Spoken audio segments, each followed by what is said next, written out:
Hello বন্ধুরা, শুভ দুপুর। তোমরা সবাই কেমন আছো? আমার মেয়ে গেছে ওর বাবার সাথে, আর আজকে ওর পিসির হিয়ারিং আছে বিএলওর, তো ওখানেই গেছে। আমার মেয়েও গেছে, স্কুল থেকে এসে স্নান ফান করেই গেছে, খাওয়া দাওয়া করে। তো দেখো, আজকে আমি বেশি কিছু রান্না করিনি আজকে, একটাই মেনু করেছি। আজকে দুপুরের মেনু একটাই হয়েছে। তো দেখো কি কি করেছি, আজকেও রান্না দেখাতে পারলাম না। দেখো কি কি হয়েছে।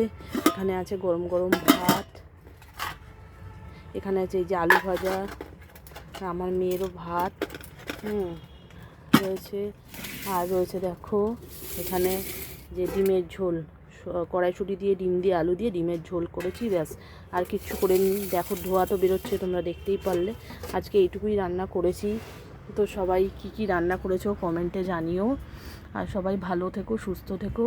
আজকে শরীরটা ভালো নেই, বেশি কুচি রান্না করতে পারিনি। আবার বিকালবেলা রোজই 4টের সময় বেরোতে হচ্ছে আমাকে পাঁচালি পড়তে, উন্নয়নের পাঁচালি, মমতাদির উন্নয়নের পাঁচালি পড়তে বেরোচ্ছে, কারণ আমি পার্টির সাথে যুক্ত, তৃণমূল পার্টির সাথে। সেজন্য আমাকে এই কাজগুলো করতে হয়। 100 দিনের কাজ করি আমি, ওই জন্য করতে হয় এগুলো। তো চলো টাটা, আবার নেক্সট ভিডিওতে দেখা হবে। সবাই ভালো থেকো, সুস্থ থেকো।